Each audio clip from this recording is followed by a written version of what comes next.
or partisan and unconstitutional inquiry under these circumstances. So what's really at work here? They're simply saying that the Democrats over on Capitol Hill aren't playing fair. They haven't had a vote, and that obviously means that they haven't been able to give the Republicans a chance to respond in kind to whatever the House may be cooking up. Nancy Pelosi, the Speaker of the House, pushing back, saying this: the White House should be warned that continued efforts to hide the truth of the president's abuse of power from the American people will be regarded as further evidence of obstruction. Mr. President, you are not above the law. You will be held accountable. So, sounds like the fix is in, right? Well, back here at the White House, they're not just pushing back on Democrats in general. They're pointing the finger in particular at the chairman of the House Intel Committee. That would be one Mr. Adam Schiff, congressman from California. I'm going to add this from the letter by the White House. Perhaps the best evidence that there was no wrongdoing on the call is the fact that after the actual record of the call was released, Chairman Schiff chose to concoct a false version of the call and to read his made-up transcript to the American people at a public hearing.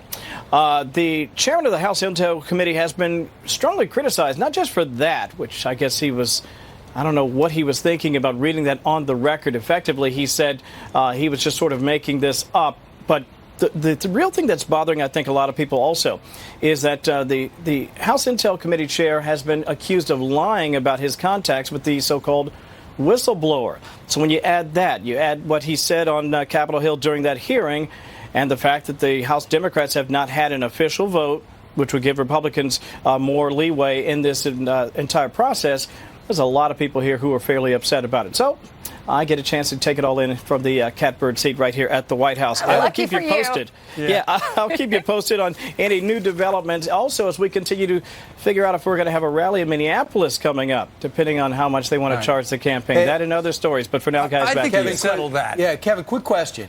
This former ambassador to the Ukraine, being that she's a former ambassador, can the White House prevent her from going? It's a little bit delicate. You can't necessarily prevent, but what you can do is you can compel different individuals who have had either privileged conversation or they have had conversations that might be considered privileged to not participate.